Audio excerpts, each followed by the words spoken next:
சற்று முன்பு கிடைக்கப்பெற்ற ஒரு அதிமுக்கியமான மற்றும் பரபரப்பான தகவல் ஒன்று மக்களே. காணொளியை முழுமைக்கும் பாருங்க. அதிமுகவில் மீண்டும் ஓபிஎஸ்ஐ இணைத்து கொள்ளுங்கள் அப்படின்னு சொல்லிட்டு ஓபிஎஸ்க்கு ஆதரவாக மாறிய மிக முக்கியமான புள்ளிகள் திடீர் திருப்பம், அதிர்ச்சியில் எடப்பாடி பழனிசாமி. இதை பற்றி தான் அந்த காணொலியில் பார்க்க போகிறோம். குறிப்பாக அனைத்து இந்திய அண்ணா திராவிட முன்னேற்ற கழகத்திலிருந்து நீக்கப்பட்ட ஒரு நபரை கட்சியில் சேர்த்து கொள்ள மாட்டேன் அப்படின்னு சொல்லிட்டு எடப்பாடி பழனிசாமி பிடிவாதமாக இருக்கிறார். இதில் எடப்பாடிக்கு எதிராக நிறைய விதமான முன்னாள் அமைச்சர்கள் பன்னீர்செல்வத்தை கட்சியில் இணைத்து கொள்ளுங்கள் அப்படின்ற மாதிரி சொன்னதாக ஒரு தகவல் வெளியாக இருக்குது. அதை பற்றி தான் அந்த காணொலியில் பார்க்க போகிறோம். தயவு செய்து வீடியோவை யாரும் ஸ்கிப் பண்ணிடாதீங்க. வீடியோக்குள்ளே போகிறதுக்கு முன்னாடி நீங்கள் நம்ம சேனலுக்கு புதிய பார்வையாளராக இருந்தீங்கன்னா மறக்காமல் நம்ம சேனலை சப்ஸ்கிரைப் பண்ணிட்டு பக்கத்தில் இருக்கக்கூடிய பெல் பட்டனை ஆலில் செட் பண்ணி வச்சுக்கோங்க. அப்போ தான் நம்ம போடுற ஒவ்வொரு அப்டேட்டும் பார்த்தீங்கன்னா உங்களுக்கு நோட்டிஃபிகேஷனில் வரும். இப்போ வாங்க வீடியோக்குள்ளே போயிடலாம். அதாவது அதிமுகவை பொறுத்தவரை அதாவது நம்ம செல்வி ஜெயலலிதா அவர்கள் மறைவுக்கு பிறகு முதலமைச்சர் மற்றும் துணை முதலமைச்சராக பார்த்தீங்கன்னா ஓபிஎஸ் மற்றும் இபிஎஸ் தான் இருந்தார்கள்.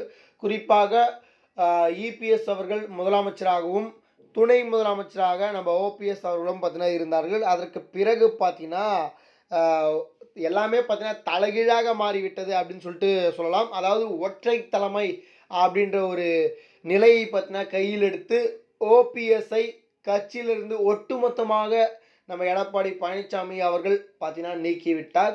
இந்த ஒரு சூழ்நிலையில் பார்த்தீங்கன்னா வரக்கூடிய 2026 தேர்தல் சமயத்தில் நம்ம பன்னீர்செல்வத்தை கட்சியில் இணைத்து கொண்டால் உண்மையாக பார்த்தீங்கன்னா பன்னீர்செல்வத்துடைய சமூகத்தின் வாக்கு நமக்கு கிடைப்பதற்கான வாய்ப்புகள் இருக்குது. அதனால் பார்த்தீங்கன்னா பன்னீர்செல்வத்தை மீண்டும் கட்சியில் இணைத்து கொள்ளலாம் அப்படின்னு சொல்லிட்டு ஒரு சில முன்னாள் அமைச்சர்கள் அதாவது சொன்னதாக சொல்லப்படுகிறது. குறிப்பாக நம்முடைய சிவி சண்முகம் அண்ணன் அவர்கள் மற்றும் பார்த்தீங்கன்னா கேபி முனுசாமி, செங்கோட்டையன் அவர்கள், அதாவது குறிப்பாக நம்ம செங்கோட்டையன் அவர்கள்லாம் பார்த்தீங்கன்னா இதனால் தான் பார்த்தீங்கன்னா கட்சியிலிருந்து முழுமையாக பார்த்தீங்கன்னா நீக்கப்பட்டார் அப்படி கூட பார்த்தீங்கன்னா சொல்லலாம். குறிப்பாக இப்போ செங்கோட்டையன் அவர்கள் அனைவரையும் திரட்டியாக வேண்டும், 2026 தேர்தலுக்குள் அனைவரையும் பார்த்தீங்கன்னா ஒன்றிணைத்தால் அதாவது பார்த்தீங்கன்னா மிகப்பெரிய வெற்றியை நாம் பெறலாம் அப்படின்ற மாதிரி சொன்னதாகவும், அதனால தான் பார்த்தீங்கன்னா எடப்பாடி பழனிசாமி இதற்கு மறுப்பு தெரிவித்து நம்ம செங்கோட்டையன் அவர்களையே பார்த்தீங்கன்னா கட்சியிலிருந்து பார்த்தீங்கன்னா நீக்கியிருக்கிறார். ஆனால் முழுமையாக நீக்கப்படவில்லை. சரிங்களா? அதனால் பார்த்தீங்கன்னா எந்த நேரத்தில் வேண்டுமானாலும் நம்ம செங்கோட்டையன் அவர்கள் மீண்டும் எடப்பாடியுடன் வருவதற்கான வாய்ப்புகள் அதிகமாக இருக்குது. ஆனால் பார்த்தீங்கன்னா ஓபிஎஸ்க்கு ஆதரவாக நிறைய விதமான முன்னாள் அமைச்சர்கள், குறிப்பாக கேபி முனுசாமி, சிவி சண்முகம், அப்புறமா நம்ம செங்கோட்டையன் அவர்கள், இவர்கள் அனைவரும் திரும்பினால் கண்டிப்பாக ஓபிஎஸ் பக்கம் நிற்பதற்கான வாய்ப்பு இருப்பதாக சொல்லப்படுகிறது. ஒருவேளை நின்னாங்கன்னா எடப்பாடியுடைய நிலைமை என்னவாக இருக்கும் அப்படின்றத மறக்காமல் சொல்லுங்கள். ஆனால் நிற்பதற்கு வாய்ப்பு என்பது மிகவும் குறைவாக இருக்கிறது. ஆனால் ஓபிஎஸ்க்கு ஆதரவு கொடுத்து நிறைய விதமான கருத்துக்களை இவர்கள் சொல்லியிருப்பதாக சொல்லப்படுகிறது.